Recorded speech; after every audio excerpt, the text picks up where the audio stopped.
Folks. This is Dave Smeltz, Dr. Dave Smeltz, with His Word of Truth Ministries, and with our podcast tonight. And I hope it'll be a blessing to you. We have been really excited about what the Lord is doing, and I had to go back and check on something there. We have renamed our broadcast, and hopefully it'll go out, The Voice of Victory. And especially in these times that we live, the voice of victory. I mean, God is the answer for everything. He is everything that we need. He's the answer for all the problems that we have. And we can be excited, and we really can. If we're a child of God, and if you're saved and you know you're on your way to heaven, you got nothing to worry. You got nothing to fear, because you know where you're going. And we know that if I should die, I know that I'll awake in the presence of Christ in glory in heaven, and I'm thankful for that. And I hope you tonight also feel that same way. We appreciate all of the people that tune in to the broadcast here on Sunday night. We are looking to turn and start a new broadcast besides this one on Wednesday night, and I'm going to try to see how that works possibly this Wednesday night. It'll be at the same time. It'll be at 8 o'clock in the evening. I think that's a good time, because the reason why I say that is people get home from work, they get a chance to sit down and have their dinner and visit with their family, and then hopefully their family will come around and listen to the broadcast. That's what our goal is. Then for those that go to church, most people that go to church go at 7 and get home at 8, and so this will catch those who aren't at church. A lot of people don't go to church on Wednesday night, and so I'm hoping that we'll be able to fill that gap there for people to tune in. So I hope that you'll join with me this coming Wednesday night, good Lord willing. And the only thing that can stop it from happening is if we lose the internet. And we can do that. It has happened down here several times. We live in Florida, and we're based out of Northport, Florida, and that's on the West Coast. So hopefully we'll be able to start the new Wednesday night broadcast. So we'll be on Sunday night and Wednesday night, and that will be a blessing to us. We'll be sharing more things about what we're doing.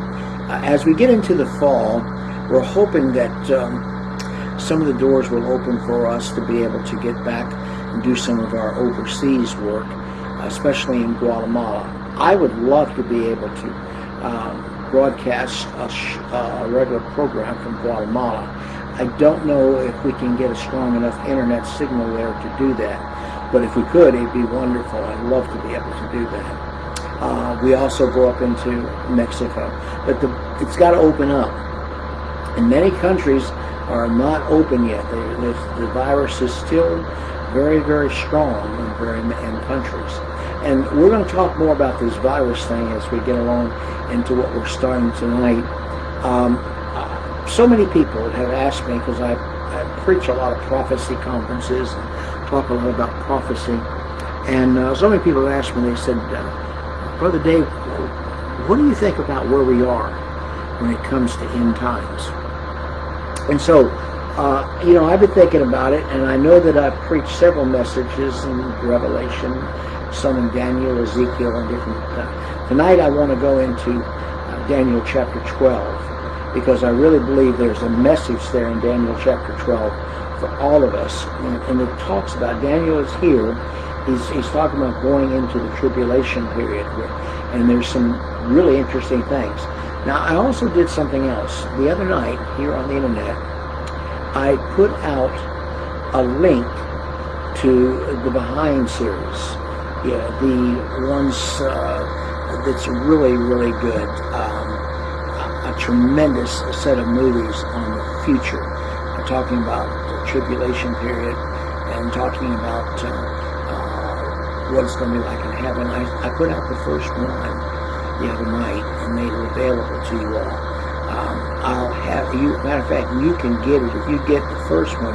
You actually can go through the whole series, and there's a link there for you on my site to get that, and you on Facebook. I put it in there. If you don't have it, contact me and I'll send it to you. It doesn't cost you anything as long as you have internet. It will be wonderful for you to be able to do that. And so it's Left Behind series, and it'd be really fantastic. They did a good job on it. It's biblical, and some things you may disagree with, but interesting, very, very interesting. And so I hope that you'll look into those films on the Left Behind series.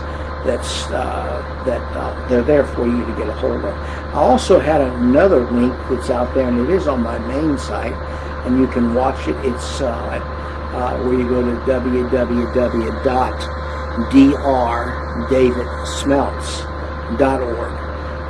You can get the Burning Hell film that's there. Great to invite somebody over and that's not saved and say, hey, listen, take a look at this and see what you think.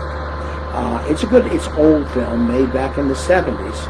It's not a modern film, but it's a good film, and it brings across the point of the punishment in hell, that hell is real. And so I hope that maybe you'll check that out. That's there for you. People today, because of this situation with churches, and because some of the government policies that are out there, they made it very hard for people to go to church. California's got a tough time, and there's other areas.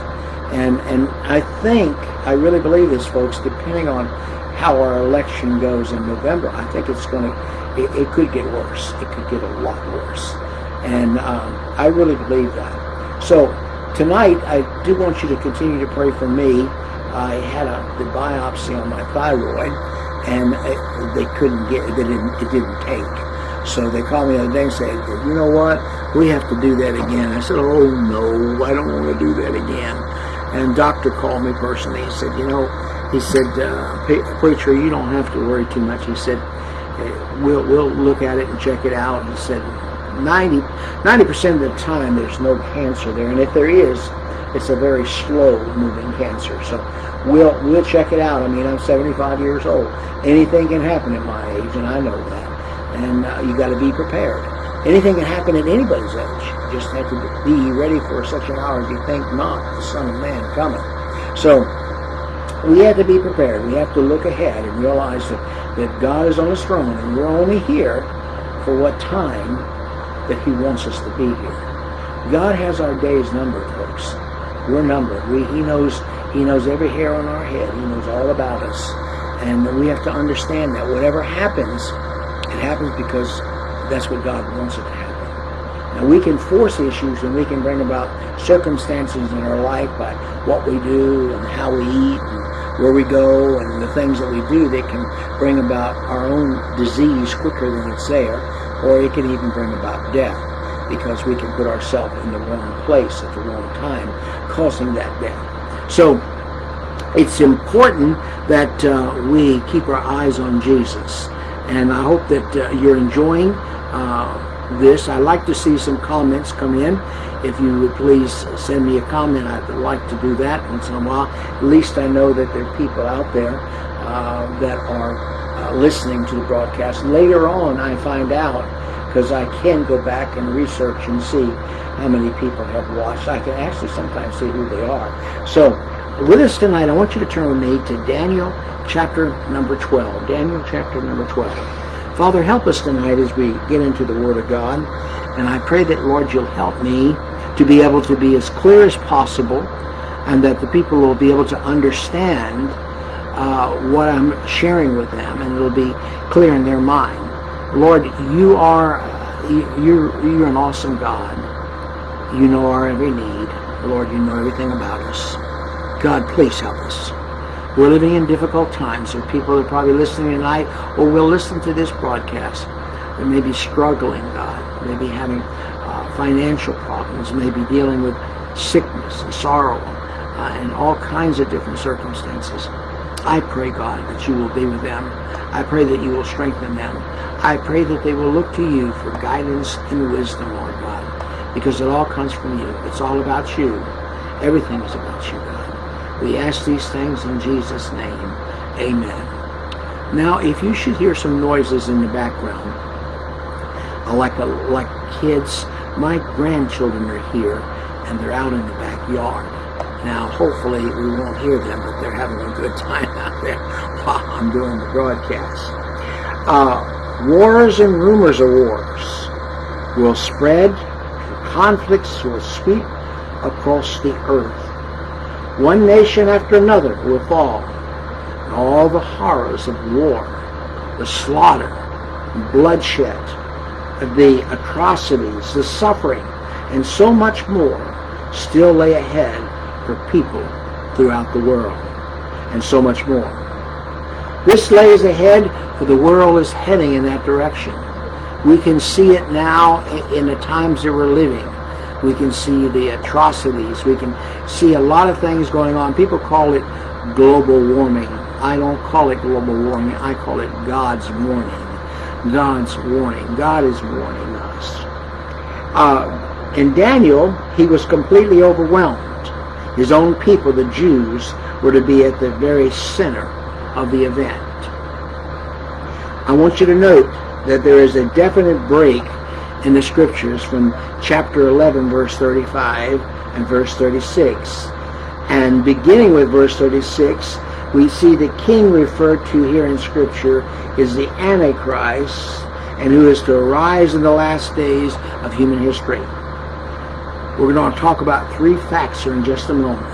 Now look with me in your scripture, please, at Daniel chapter 11, verses 36 and following. And the king shall do according to his will, and he shall exalt himself and magnify himself above every god, and shall speak marvelous things against the God of gods, and shall prosper till the indignation be accomplished, for that is to determine shall be done. Neither shall he regard the God of his fathers, nor the desire of woman, nor regard any god, for he shall magnify himself above all. This Antichrist will only be in himself. It will all be about himself. It won't be about anything else. But in his estate shall he honor the God of forces, and a God whom his fathers knew not shall he honor with gold and silver, and with precious stones and pleasant things. Thus shall he do in the most strongholds with a strange God, whom he shall acknowledge and increase with glory, and shall cause them to rule over many, and shall divide the land of gain. And the time of the end shall the king of the south push at him, and the king of the north shall come against him, like a whirlwind, with chariots and with horsemen, and with many ships. And he shall enter into the countries, and shall overflow and pass over. He shall enter in also into the glorious land of many countries, and he shall overthrow, but these shall escape out of his hand, even Edom and Moab, the chief of the children of Ammon. He shall stretch forth his hand also upon the countries, and the land of Egypt shall not escape. But he shall have power over treasures of gold and silver, over the precious things of Egypt. Libya and Ethiopian shall be at his steps. When we think about this Antichrist, he is going to be a very, very, very powerful person. Extremely powerful. He will, actually the people will bring him into power. Now, as I study and as I've looked back and looked at the things, there has to be a lot of events to happen to bring him into power. And some of those events, some of the things that will bring him into power are the following things. There shall be people running to and fro in Revelation, and in Daniel chapter 12 verse 4 says. This is a commentary on our time. We can see things like this today. Everyone is on the move. Everybody. There's a busy schedules that dominate families. Speed and the ease of travel are unprecedented. That we can get from one place in the world to another place in just hours. I mean, the speed. We also know that with the internet makes it very, very easy to talk around the world, to talk to different people, to be able to communicate with them. I have WhatsApp. I'm sure some of you may have that. And it's a tremendous app that you're allowed to talk to people from all parts of the country, all parts of the world. Busy schedules, speed and ease of travel are unprecedented. Crowded highways are the norm everywhere. Down here in Florida, boy, do you see crowded highways. They're everywhere. We live off of Interstate 75. Thousands of people are frequent flyers. We saw this until the COVID virus hit us. Once this virus hit us, it slowed us down. Contrast our time of speed of travel with any other period in history. We are living in the most powerful period in the history of the universe. We're seeing more things accomplished today than we've ever seen. We're seeing miracles come about. Sadly, many of us are too busy to take time for God. And if you'll notice, one of the things that this pandemic has done to our nation and to other nations, it's actually closed the churches down. It's closed the place where people can go and worship and get revived. Many people now have to draw upon their own ability to read the scripture, go on the internet like right here and pick up the Word of God. It's much tougher than it was. This is a perfect sign of the end of time, because one of the things that Satan wants to do is take away the greatest strength we have, which is the Word of God. And he wants to get it away so we don't get into it. I know myself, when our church has been down and starting to get back up and starting to come back together, but I was scheduled to be in a lot of churches, to speak in a lot of churches this whole year. I was supposed to be in those different churches. But all those churches, every single one of them, they haven't had any speakers. So all the meetings and all the things that I was supposed to be at, they closed down. And so they didn't actually close down. They're just not having any speakers come in. Speed and ease of travel. I want you to notice things. First of all, number one, it's a busy time. It's a busy time. Even though we're seeing problems, and even though we're seeing a lot of things go on with the virus, it really is, it's very, very real. And then with the elections on top of it, it has a lot to do with the thing. Everybody's thinking about the election. They're thinking about what's going to happen in the end. They're thinking about, are we all going to get back to work? Are we all going to be able to pay our bills? Are we all going to be able to do the things that we need to do? We're going to have to, we have to really think about that. And people are really, they're curious toward that. They're curious toward the things that are going on. And so they're upset. We've got two people running for office. Both of them so different. We have two-party system that is so different. And people are having to choose which direction they want to go in. We've got riots, all kinds of riots taking place all around the United States. We've got people that are not willing to do what the law says, and people are not willing to follow the law.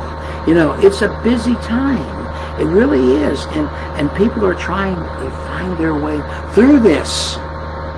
Then I want you to notice something else in verse number 4 as you look at verse number 4, because it's very, very important. It's a very, very important verse. Look with me there. Let's see.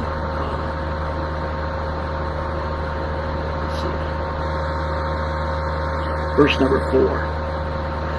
But thou, O Daniel, shut up the words and seal the book even to the time of the end. Many shall run to and fro, and knowledge shall be increased. We are not, the knowledge that we're getting is electronic knowledge. Everything is electronically done. There's not one program that you can't find for something to be done. This knowledge is increasing. And then I want you to notice also in this same verse, Not only is it a busy time, it's a brilliant time. Knowledge shall be increased. The amount of knowledge will explode at the end of time. The amount of knowledge. You think about, for instance, during this pandemic, about trying to find a vaccine. Most people know that it takes years to find a vaccine. Sometimes it may take 10 years, sometimes even longer. It takes a long time to find a vaccine. We have seen and possibly are going to see a vaccine for the COVID-19 virus. We're going to see it possibly by the end of the year. Now, you think about that, how quickly science has been able to pull together and be able to do this. And you know, one of the things that you have to be aware of, you have to look at things from the right perspective. You got to do that. You have to look at our nation. You have to see where our nation is going. Now, let me ask you a question, and I want you to think of this. How far have we moved away from God in the last 10 years or 12 years? How far? Many would have to say we've moved a long way from God. In the last 4 years, the President of the United States has done more for the church and for Christians than any other president that's ever served in the White House. He has done more for them. Being a man who came into office, I believe, not knowing the Lord. I believe since he's been in the office, he's learned more about the Lord. And I believe there's a possibility, and I don't know this for sure, but I believe that he knows the Lord. I believe he's a young believer. And even though he's an older person, I believe he's a young believer. I believe he's growing. I believe he's growing. And he's surrounded by some really good Christian people that I think will help him to grow.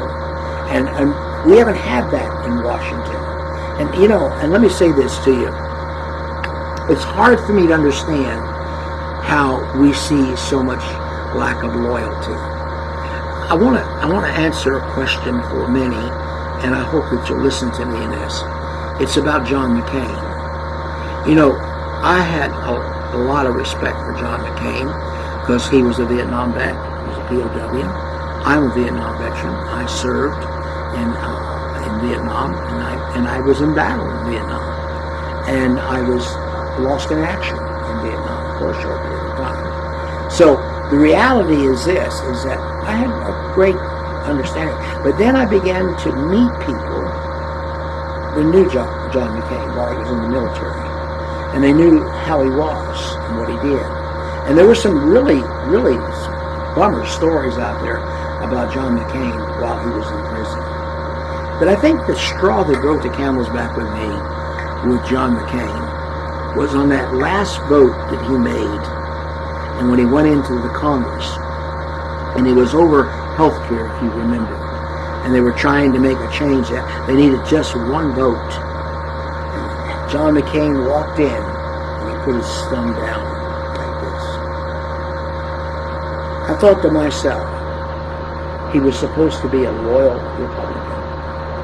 He was supposed to be a good man when it comes to certain things. But his one vote cost the American people a lot. That one vote cost the American people a lot. I lost respect for him because of that vote. I lost a lot. It wasn't the fact that he served in war. It wasn't the fact that he was a POW. I understand that. But I lost respect for him as a person because of what he did. And I think other people lost respect for him because his one vote cost this whole nation an awful lot. Because of the fact he voted against the health care that needed to change. And right now we are where we are in health care because John McCain's one vote. God had brought together a group of people in Congress. He had brought the people there that could make the changes for health care and do what was necessary. But one man. That's it. Now, just to show you something, that's how important your vote is. Because that one vote of John McCain changed the whole course of history when it came to the health care system. One vote. It could have been changed. So I understand in an earthly way. I understand Trump's thought, because remember now, he's not been a real strong Christian man, probably not the most forgiving man. And looking at that, that was loyalty taken away. Now everybody was playing up to him as a real hero. But let me tell you something, folks. There are a lot of heroes that served in Vietnam, served in World War II, World War I, Afghanistan, Iraq, that you've never heard about. That their name has never ever been brought up. They did not receive rewards or medals for what they did. They just did what they were ordered to do. Only God knows the number of people who served and did right and actually put their life on the line many times, but never were recognized for what they did. You see, we don't understand. Only those that have been there understand that. And that person that served really doesn't want recognition. I never wanted recognition for what I did in Vietnam. I served, I did what I was told to do, and I did it the best that I could do it. And a lot of times I felt very much a failure because I didn't always accomplish my task. That's the same thing in life. When it comes to life, God gives us a wonderful life, and we make choices in our life. And sometimes those choices that we make, we have to look back at and see what effect they had and who did they affect. When you're looking at congressional leaders, you're looking at people that are making a decision for you. That's right, for you. They're acting as a representative for you, kind of like the Holy Spirit acts for us. The Holy Spirit goes to Jesus and said, hey, they prayed, it's okay, it's forgiven. It's all forgotten. In Congress, it doesn't work that way. You got wicked people up there that are so vile and so wicked, it is unreal. And we are stuck with them because we put them in office. And not only that, there are certain locations here in the United States that different parties, like Democratic Party and Republican Party, have a lock on those areas. It may be because of unions, it may be because of precepts, it may be because of liberalism, but they have a lock. And many of those people in Congress have been elected and re-elected because of the area that they represent, because that area does not believe the way that maybe someone else believes. We're dealing with that now. It's called change of mind. We're having many people who all of a sudden that maybe were a Democrat, even Republicans, that are saying, hey, I don't know if I agree. A change of mind. What's more important? The character and accomplishment of a person, or because they talk sweet and talk nice, low tone, but really when you get them by themselves, they cuss like you would never believe. And I want to tell you this for a fact, and this is true, and I'm not lying to you. I've heard it, and you've heard it. I know that Donald Trump can have a pretty foul mouth. I know that. But Biden has a foul mouth too. What a mouth he has. Remember when he stood before Biden when they were getting ready to pass the health care, and Obama come up on television, and Biden walked over to him and was open mic, and Biden said to him, this is a big effing deal. Remember that? Remember that? So let me tell you something. You have to judge people. And when you have a track record of what you've done, and Biden's got 40-some years of track record. You need to look at some of his deals and wheeling that he's done. He's not the most honest guy that people think that he is. The Democrats want him there because they can rule him and manipulate him. That's exactly what the Antichrist is going to do. And I'm not calling him the Antichrist. The Antichrist is going to be able to manipulate the United Nations. They're going to look up to him and say, he's the only one that can help us. He's the only one that can do it. The Antichrist is coming out of the United Nations, folks. He's going to be a representative of 10 nations. And whoever he is going to be a very powerful person. But he's also going to be not such a powerful person as we call powerful, but he's going to be manipulative. He's going to be able to manipulate people. He's going to be able to make promises to people that he cannot keep. Well, all the promises that people make sometimes are nothing but lies. You think about over the years, all the politicians, Democrat, Republican, all the promises that they made they were going to do, and how many of them really fulfilled any of those promises. Let me give you one that I think is important. It's the nation Israel. I think the nation Israel, that we're supposed to support them. We're supposed to be behind the nation Israel. Now, I don't agree with everything that Israel does. That's God is going to judge them for what they've done. God's going to judge them. But putting our embassy there, that was promised by I don't know how many people over and over and over again. And they never did. All the presidents. But Donald Trump didn't. The things that have been done, the things that he's had to push through, have aggravated. Now let me talk about this, because I think we can see why we're getting close to the end of times by the actions of the people. And that's what I'm trying to show you. You take the presidents we've had. You take Romney, you take the Bushes, you take all of them. None of them have supported Trump. Why? Because of what he said? Because what he said about them, which was all truth. It was all truth. All of it was. Empowerment. They were empowered. I mean, what happens is that power that was there. I met the last Bush, and when I was at Liberty, he came there, and I met him. Nice guy, fair-minded fellow. But you know something? He went in with a whole different attitude than when he came out. A different attitude.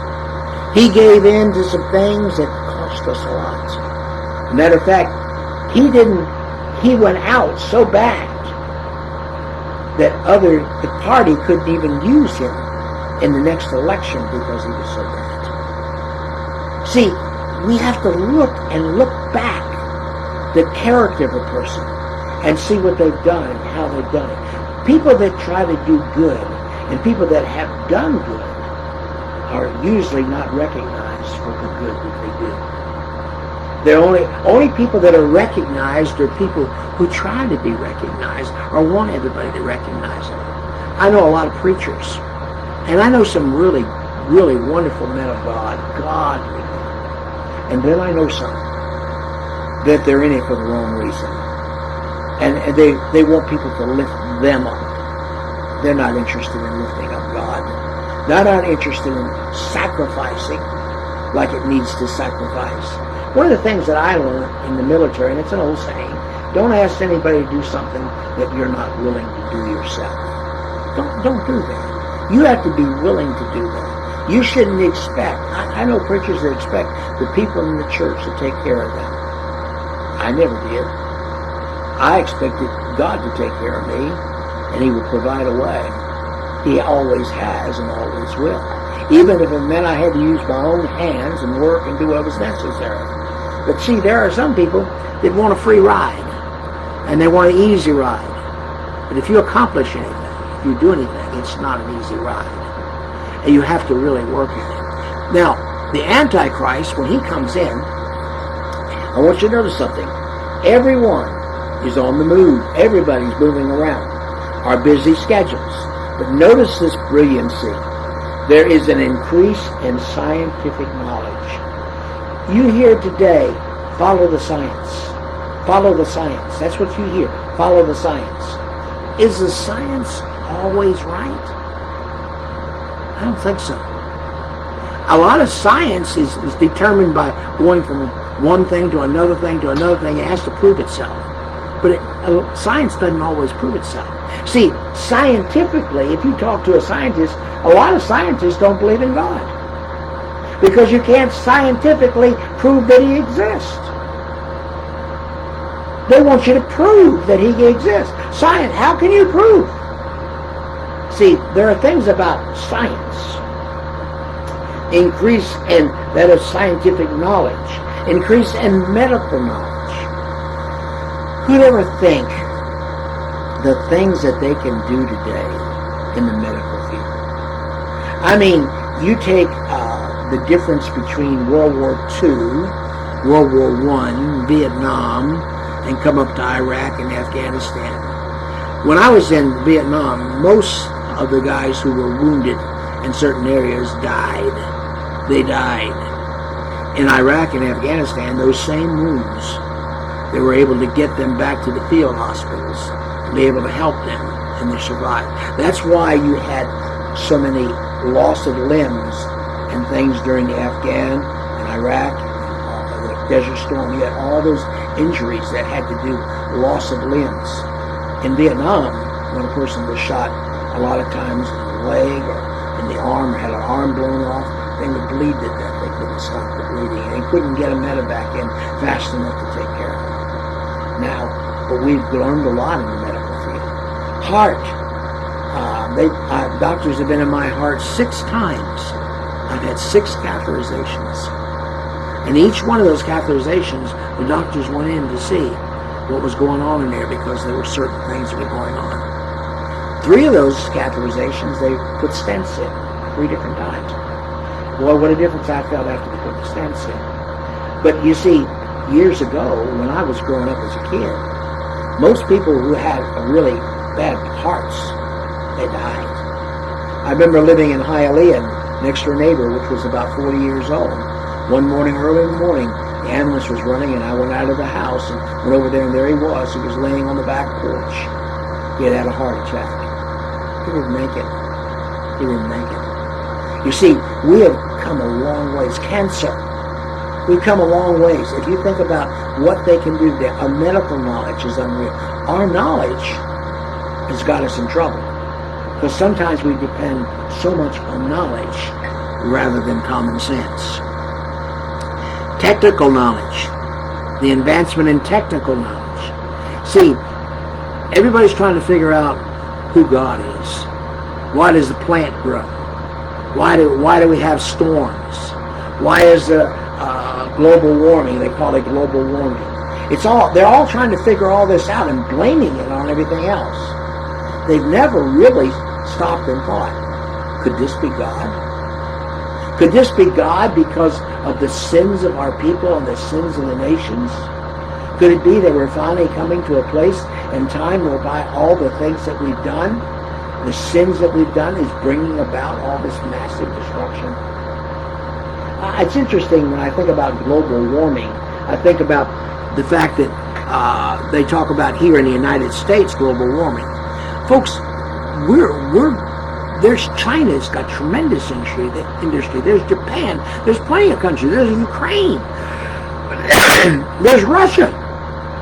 If we were to stop and turn everything to electric and try to run our country that way, the rest of the world's going to continue to do what they're doing.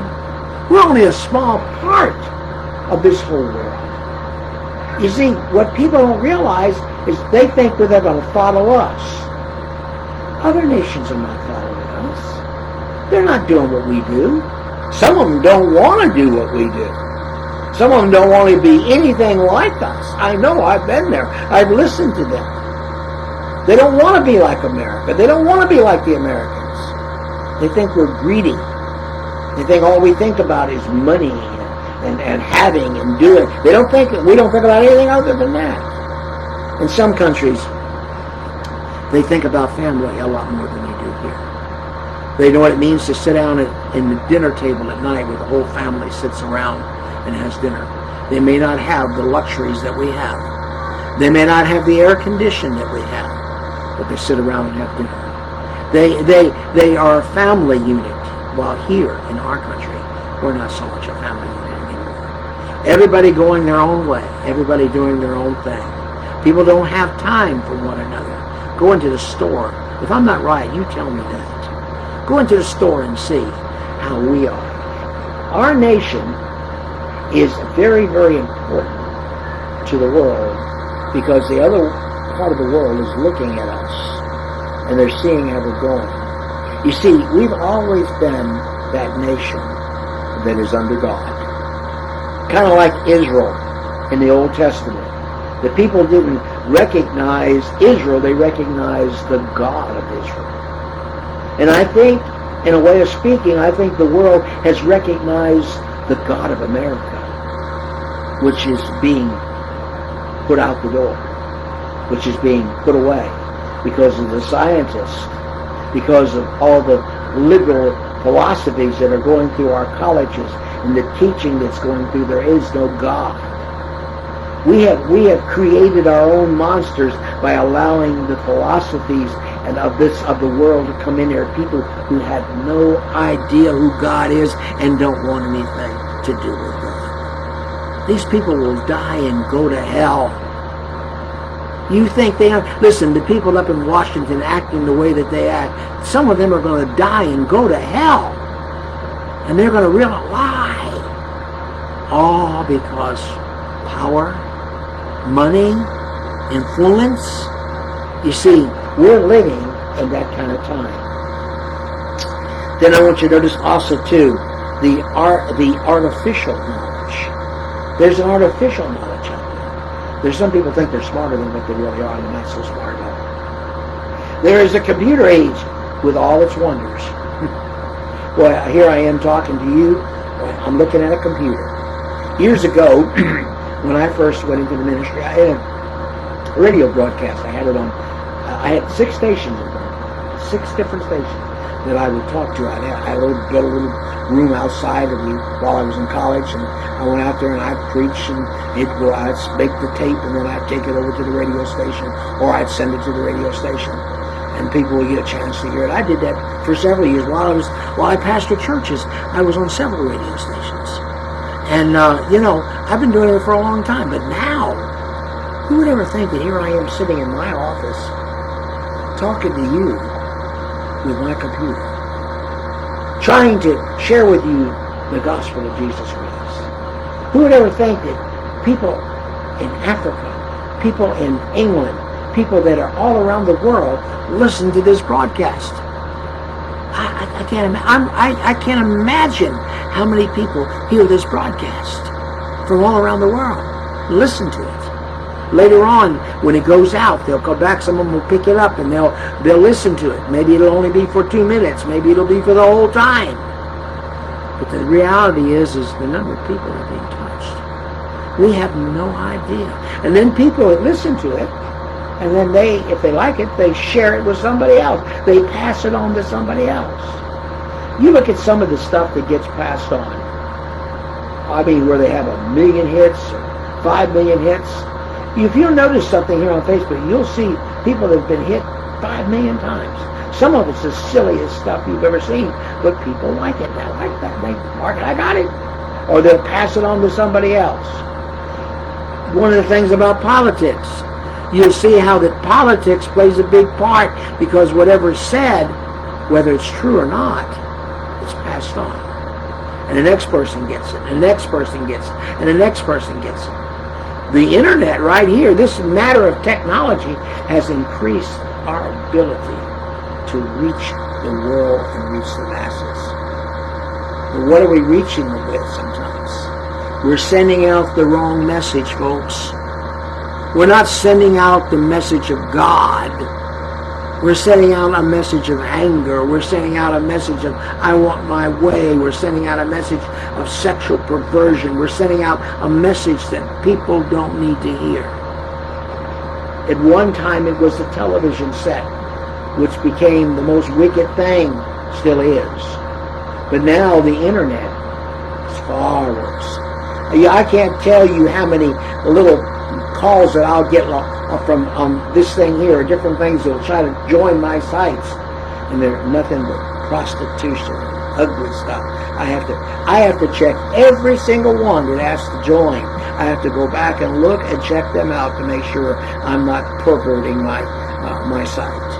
And sometimes I've missed a couple times where people call me and said, Brother David, I saw this. I have to go in and get them out, because perversion is out there. See, the devil is working overtime.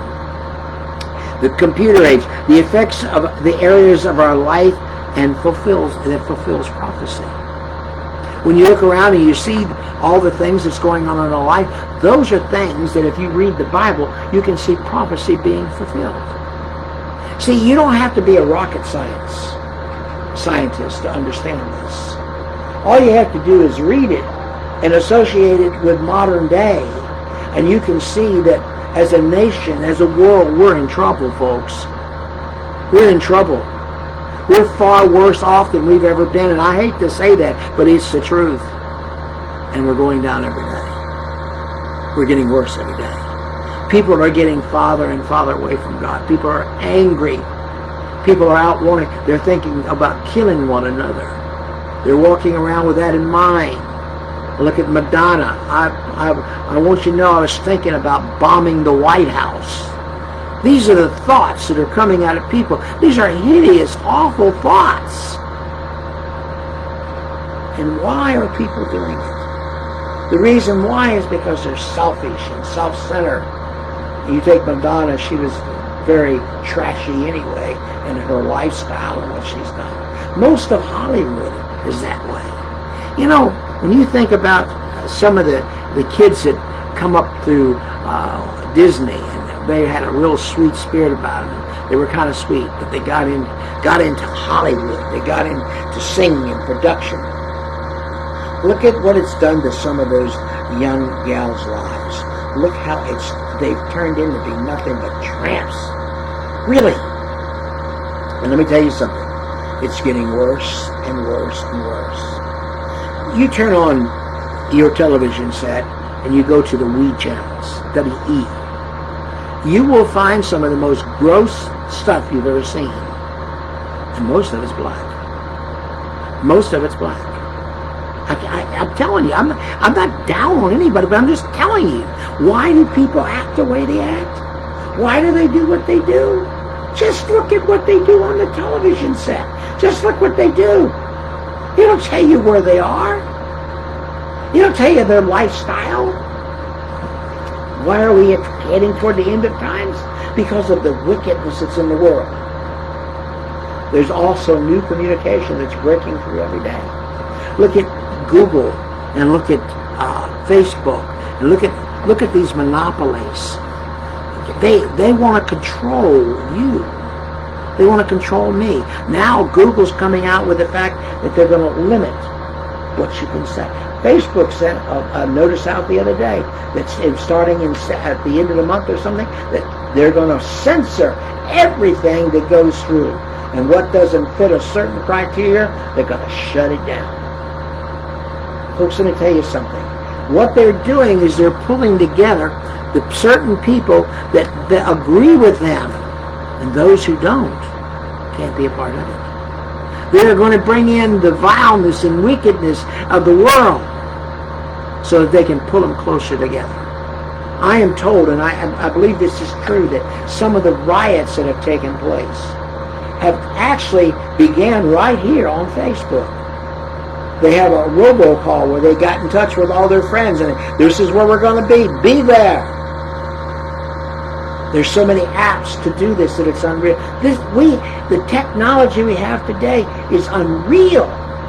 And what it's being used for is to bring together organized crime, organized revolt against everything that we stand for.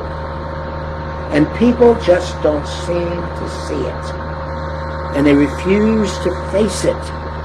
And they refuse to admit it.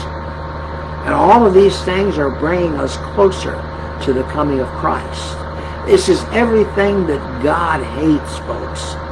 He doesn't want it that way.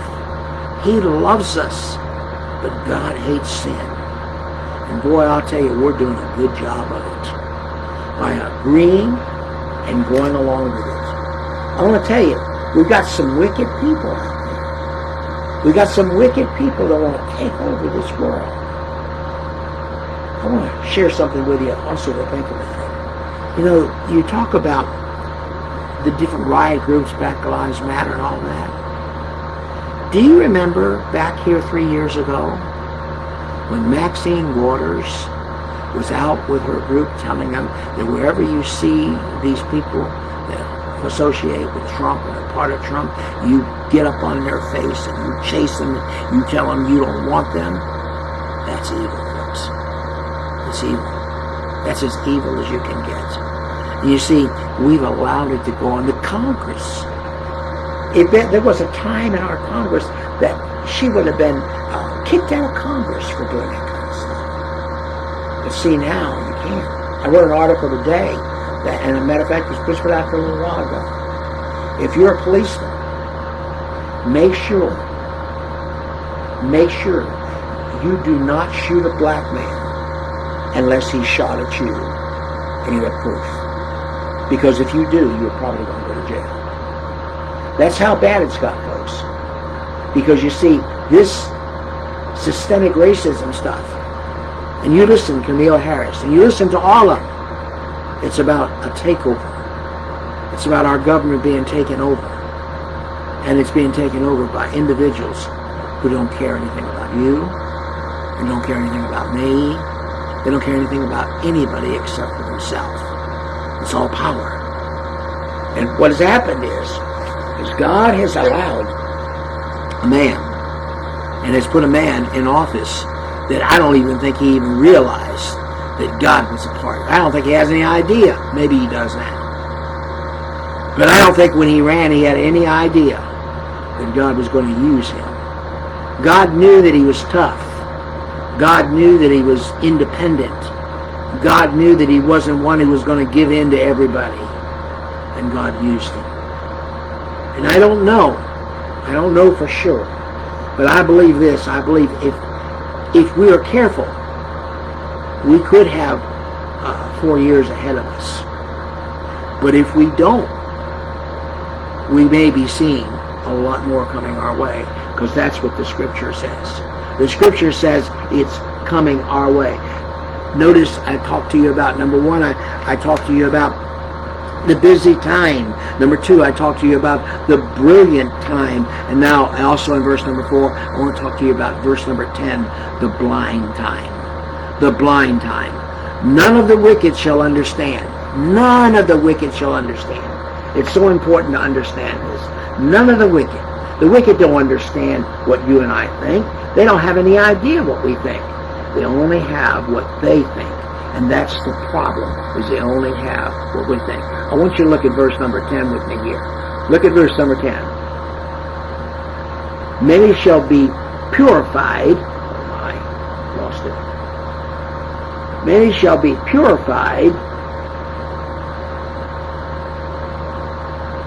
Lost my place, folks, I'm sorry.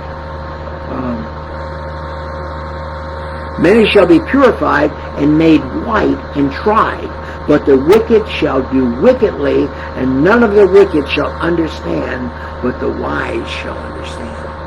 The wicked don't understand why we feel the way we feel. They don't understand why we act the way we act. They don't understand that. All they understand is the way that they're going. They don't understand being a Christian. They don't understand what it means to be born again. The wicked are wicked. That's why they're called wicked. They're vile. And you're not going to convince them any differently. We have so many religions and cults in the world today that's so much against God. Oh my goodness. And the reality is they just do not see Jesus as he is. You see, the wicked, they do wickedly. You know, when we think about, Paul said in 2 Timothy, in perilous times. We're in perilous times. We're in times where people love themselves more than they love God. Where we have deception and we have people who are out trying to kill one another. We are living in those times. And I hate to be negative, but we are there. So how do I get positive? With all that's going on, how do I get positive? I've shared with you a lot of negativity tonight, but how do I overcome this? How do I handle it? Knowing that it bothers me, it really bothers me. It can consume you. This is how you do it. Trust in the Lord with all your heart. and lean not to your own understanding. Acknowledge him, and he shall direct thy paths. I just have to turn to the Lord. I have to say, God help me. God help me. Because I know that sometimes I can get a little rough. I know that. I guess it's some of the military background. I guess it's the way that I grew up. I mean, it has a lot to do with a lot of things. One of the big things as a pastor I had to do is I had to always think about the other person. And I had empathy for them. I had to think about what they're going through. Because we don't sometimes understand that. If you think about it, we had a terrible storm go through Louisiana this last week, 10 days ago. You don't hear anything about that. You don't hear about the sufferings that are taking place down there. The people that are without homes, some still without power, some without food. You don't hear about that suffering. What you do hear the rattling, and you hear the complaining, and you hear the bickering, and you see the streets that are full of Antifa, and Black Lives Matter, and everybody else crying for their rights, wanting their rights, wanting everybody to give to them something. They're not caring about those that are down there, the suffering. Not caring about the little children that are in Haiti. We have a little children's home over there that we work with, and the children, they have nothing except for what can be given to them. They don't think about other places where it's much tougher. They don't think about the lives. But you know, you got people right here in America, they talk about live in poverty. Yes, they do. But a lot of them choose to live in poverty. A lot of them want to. You know what brings them to poverty? Drugs, alcohol, sex. That's the things that take them right down to the pits. Because that's where they go and that's where they stay. I know of people that, military guys, and I've talked with them, some of them Vietnam vets that are still in the war. They're still in the war. The war's been over for 50 years and they're still in the war. We have people, listen to me folks, that some of these people have beautiful homes and beautiful families. But they got off on drugs and they got off on something else, ended up losing everything they had, and they wouldn't work, and they couldn't work because they were so full of drugs all the time that they couldn't carry a job. So they took to the streets. And what the politicians and some of the people try to do is they say, that's our fault. That's our fault. I grew up in Hialeah, Florida, right next to Miami. And I can actually tell you, the neighborhood I lived in, we were a typical neighborhood. But there was people, my family, we didn't have a rich family.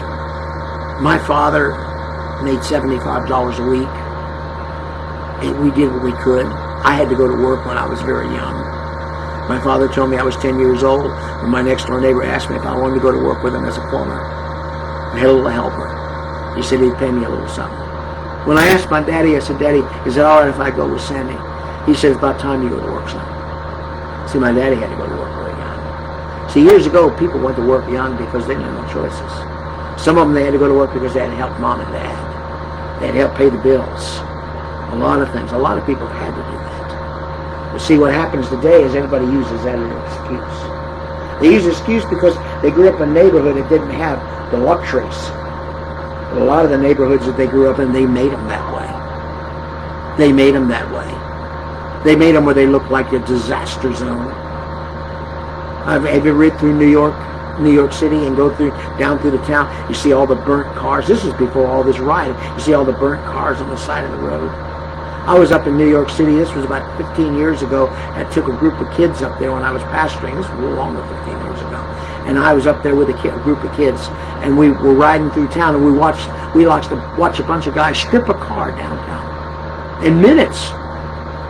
The kids couldn't believe that kind of stuff. You see, let me tell you something. Wickedness, wicked world. It's been going this way a long time. We haven't done anything about it. We let people get away with it.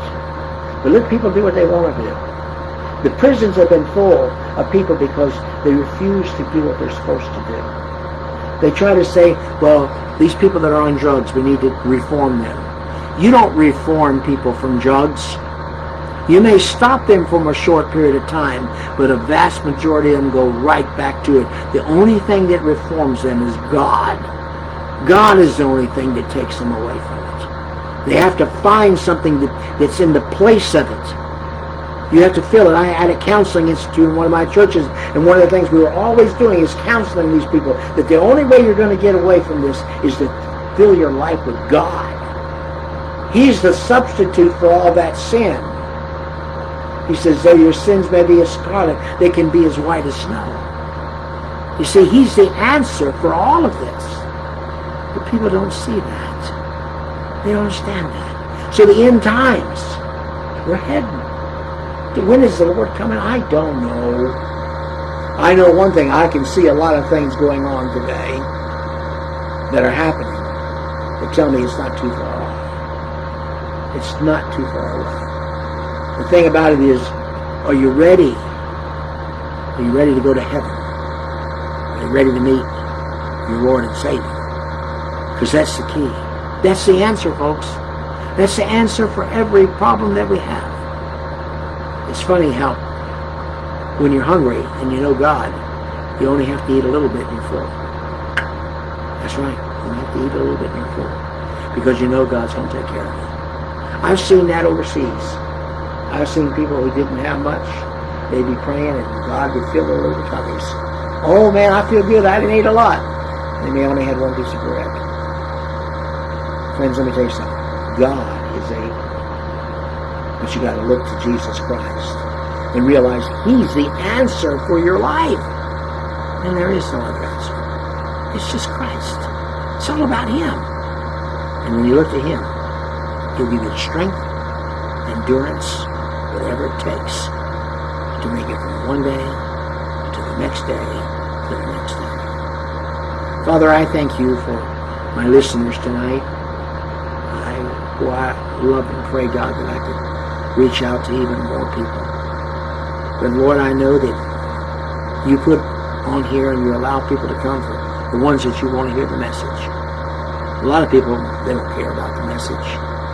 But God, if there's just one person here, one person tonight that this message reaches, that they can see that Jesus Christ is the answer for their life. God, I pray You, Lord. God, I ask You, Lord, that they'll cry out to You and say, Jesus, save me. Give me life eternal. Oh, Lord God, I pray that You would do that. In Jesus' name, amen. I want you to take notice of one thing.